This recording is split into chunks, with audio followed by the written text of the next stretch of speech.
ভুবন বিখ্যাত নাসিকা, তাক লাগিয়ে দেবার মতো একটা খবর। সেই নাকটা নাকি বুদ্ধিজীবীদের কাছে একটা মস্ত বাদবিতণ্ডার বিষয় হয়ে উঠেছে।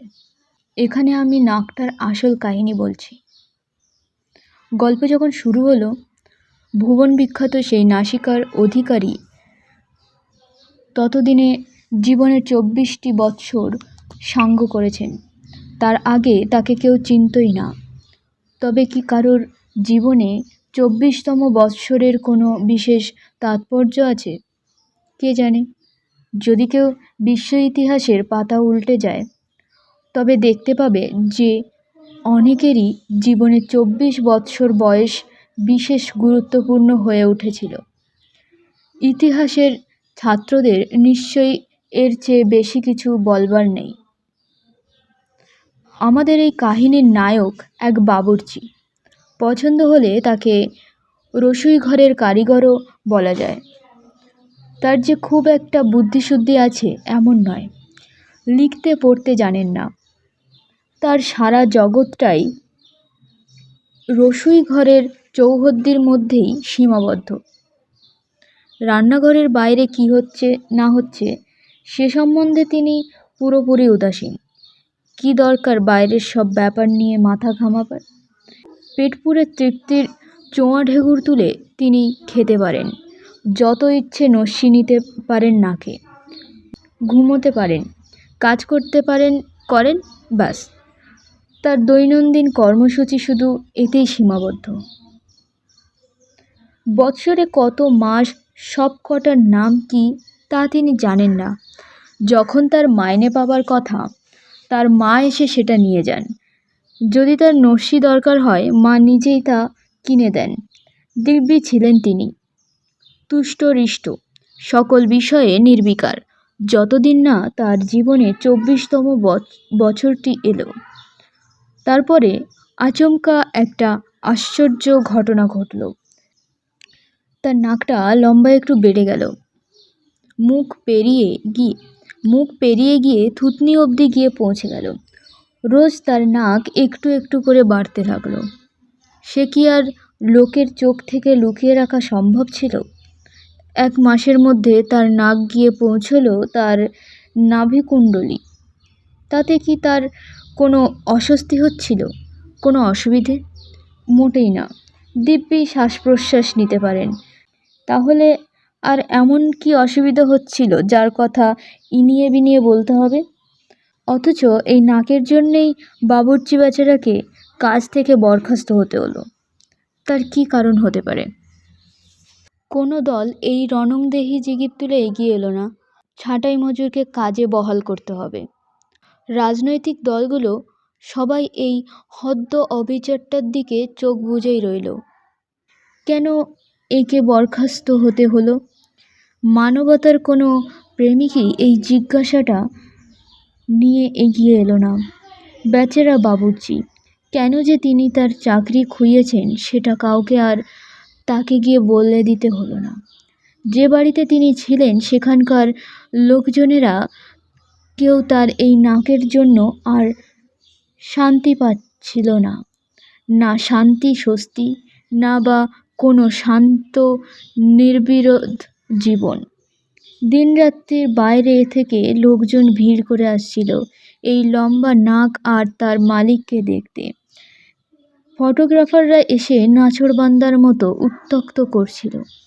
সাংবাদিকরা হয়ে উঠেছিল ডাহা উপদ্রব। বাড়ি থেকে বেশ কিছু জিনিস চুরি হয়ে গিয়েছিল। বরখাস্ত বাবুর্চি যখন তার ভাঙাচোরা কুঁড়ে ঘরে এসে উপোস করে মরতে বসেছেন, তিনি অন্তত একটা বিশেষ নিশ্চিন্ত হয়ে গিয়েছেন। তার এই নাসিকা এক মস্ত হুজুগ হয়ে উঠেছে। খবর পৌঁছেছে দিকে দিকে। দূর দূর দেশ থেকে লোকে তাকে দেখতে আসছিল। তার এই লম্বা নাক দেখে চক্ষুপর্ণের বিবাদ ভঞ্জন করে স্তম্ভিত হয়ে যাচ্ছিল বিস্ময়ে। কেউ কেউ আবার ছুঁয়েও দেখেছিল। কেউ কিন্তু জিজ্ঞেস করেনি, আজ আপনি কিছু খেয়েছেন? আপনাকে অমন শুকনো আর দুর্বল দেখাচ্ছে কেন? কুঁড়ে ঘরে কোনো পয়সা নেই, এমনকি ছোট একটা নস্যির মোড়ক কেনবারও পয়সা নেই। ইনি কি কোনো দুর্দান্ত বুনো জানোয়ার নাকি যে একে উপোস করিয়ে রাখা হবে? ইনি বোকা হতে পারেন, তবে মানুষ তো বটেন।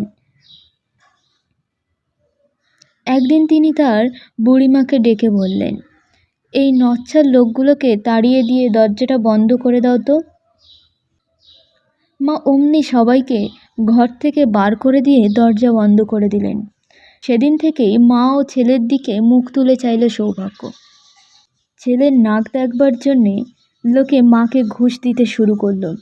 কয়েকজন ন্যায়নীতির ধ্বজাধারী অবশ্য এই দুর্নীতির বিরুদ্ধে প্রতিবাদ জানালে, কিন্তু সরকার থেকে এ বিষয়ে কোনোই উচ্চবাচ্চা করা হলো না। অনেকে অবশ্যই সরকারের নিষ্ক্রিয়তার বিরুদ্ধেও প্রতিবাদ স্বরূপ নানা বিপ্লবী পার্টিতে নাম লেখালে। এই সরকারকে উচ্ছেদ করতেই হবে। দীর্ঘনাসার উপার্জন কিন্তু এদিকে দিনে দিনে বেড়েই চলেছে।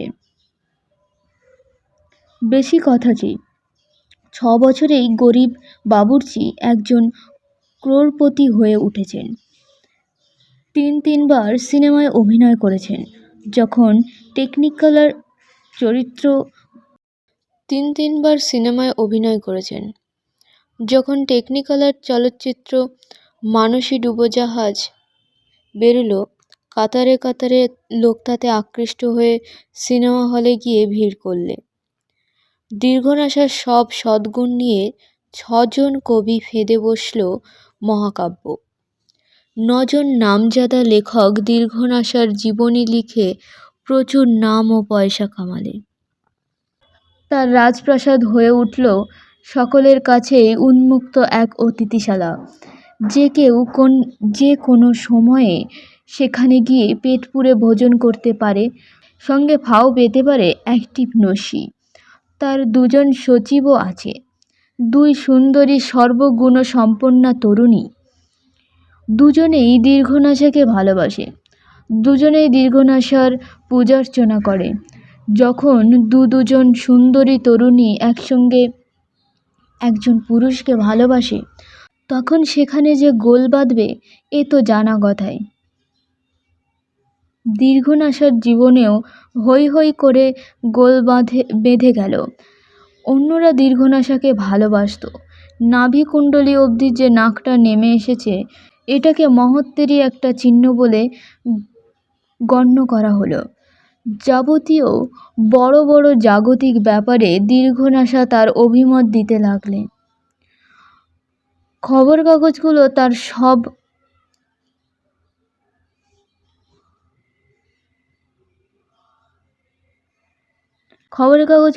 সব বয়ান ছাপে ঘন্টায় 10,000 মাইল বেগে যেতে পারে এরকম একটি উড়োজাহাজ সম্প্রতি উদ্ভাবিত হয়েছে। এ বিষয়ে দীর্ঘনাসা মন্তব্য করেছেন যে ডাক্তার বুন্ডরোস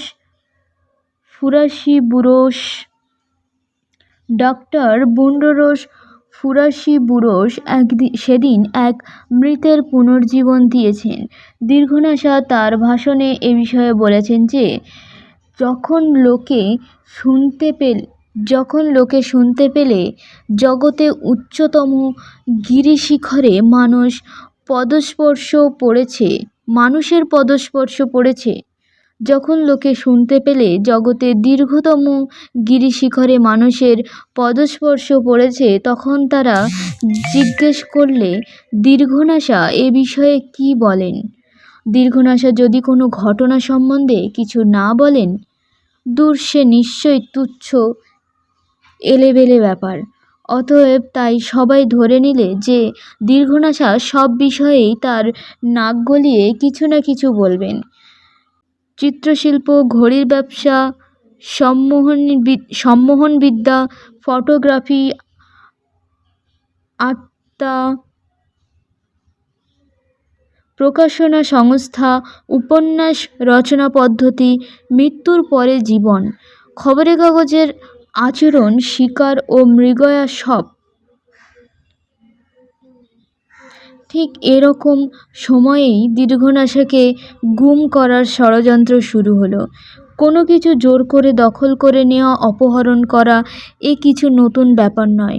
ইতিহাসের বেশিরভাগ অংশ দখল ও হরণের কাহিনীতেই ভরপুর। কিন্তু একে দখল করার ব্যাপারটা কি?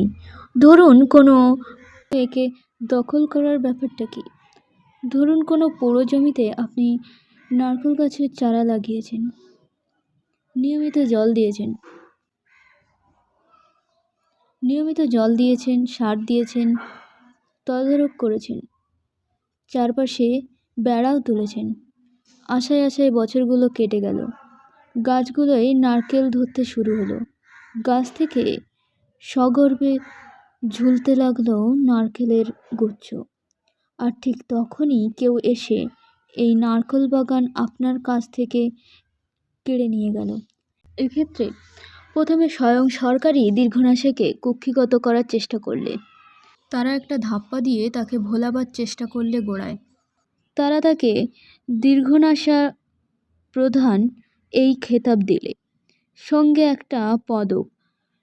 স্বয়ং রাষ্ট্রপতি নিজে দীর্ঘনাশার গলায় মণিখচিত স্বর্ণপদকটি পরিয়ে দিলেন।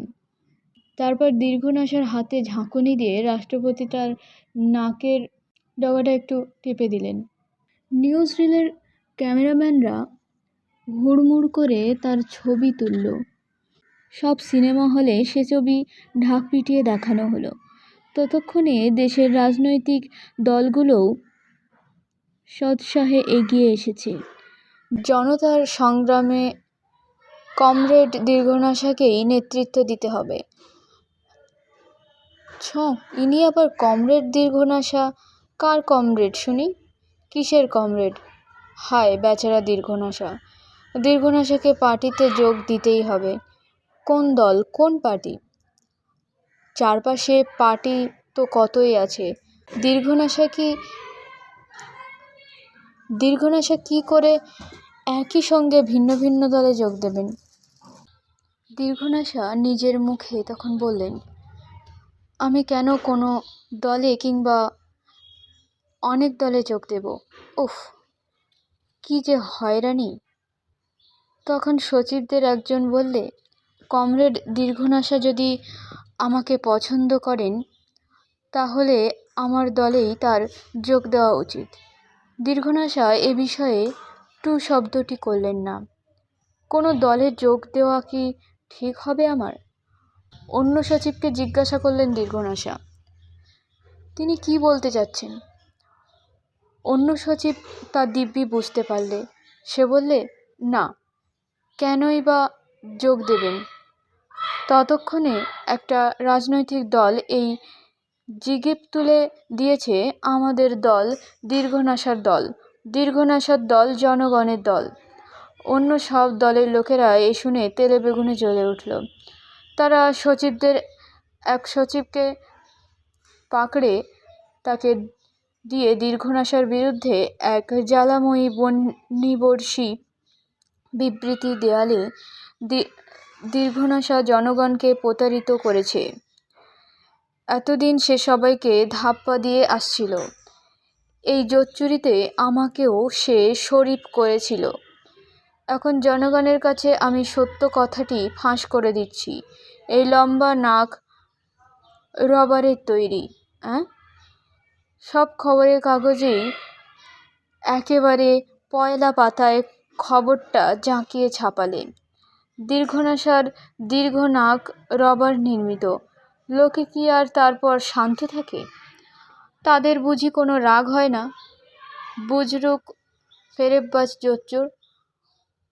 জগতের সবখান থেকে আসতে লাগলো টেলিগ্রাম, টেলিফোন, চিঠি। রাষ্ট্রপতির শান্তি স্বস্তিতে ইতি পড়ল।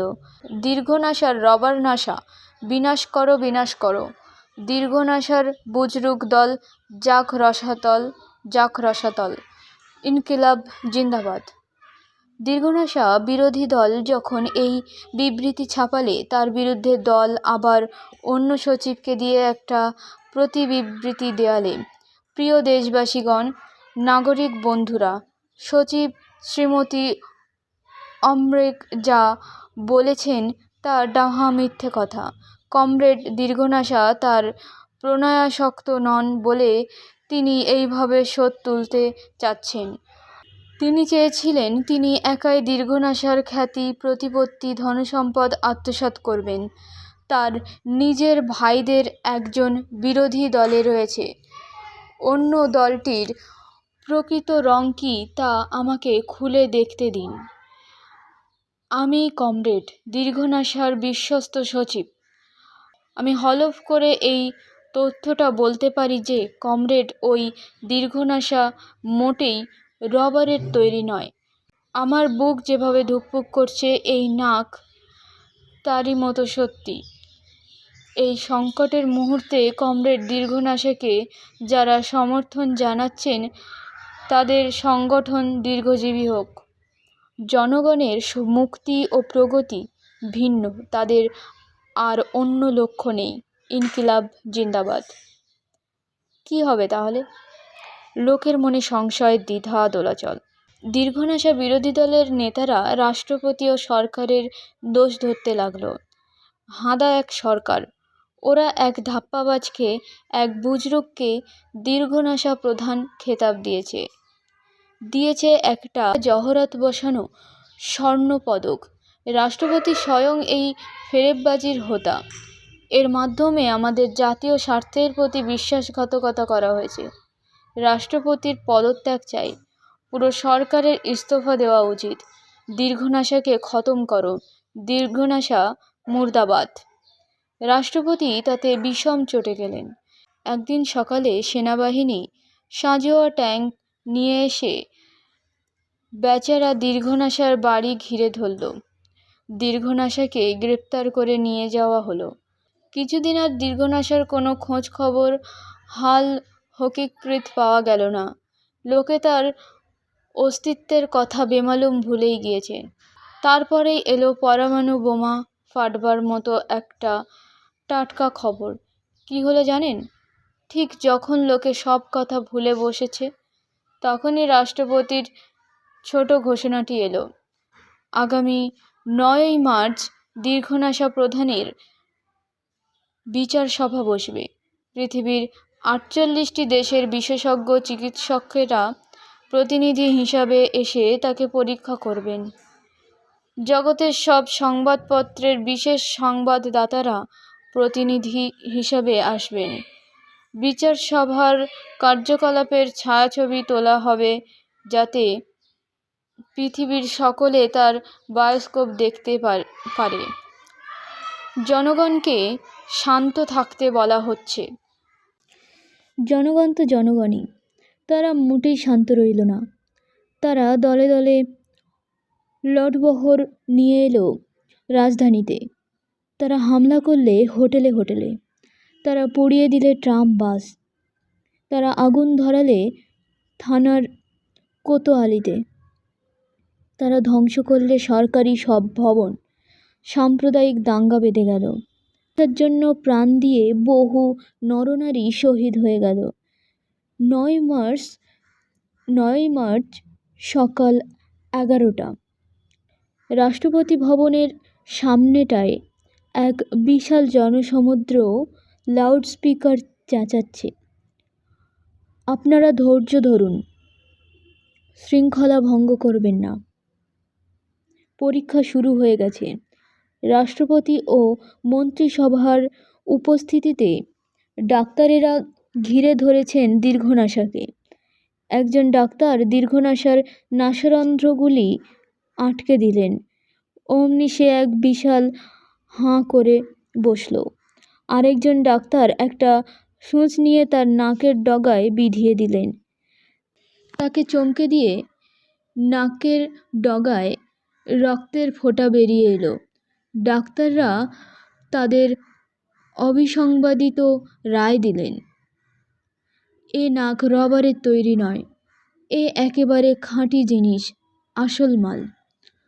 তরুণী সচিবদের একজন দীর্ঘনাশার নাকের ডগায় চুমু খেলে, কমরেড দীর্ঘনাশা জিন্দাবাদ, দীর্ঘনাশা প্রধান জিন্দাবাদ। দীর্ঘনাশার অগ্রসর জনতা দল জিন্দাবাদ। এইসব জিগিব ও হুল্লোড় যখন থামল, রাষ্ট্রপতি আরও একখানি চমক ছাড়লেন। তিনি দীর্ঘনাশাকে রাজ্যসভার সদস্য করে দিলেন। আর এইভাবেই ঘটনাটার নিষ্পত্তি হলো। কিন্তু দীর্ঘনাশা যেসব দলের সদস্য নন, তারা একজোট হয়ে একটা যুক্তফ্রন্ট গড়লে বললে মন্ত্রিসভার ইস্তফা দেওয়া উচিত। এ নিছকই একটা ধাপ্পা, জনগণকে ঠকানো হচ্ছে। এ আসলে রবারেরই নাক। দেখুন কিভাবে মিথ্যা আর বুজরুকি পার পেয়ে যায়, চিরকাল বেঁচে থাকে। চিন্তার কোনো বিশৃঙ্খলা থাকবে না, কোনো দ্বিমত। বেচারা বুদ্ধিজীবীরা না হলে করবেটা কি?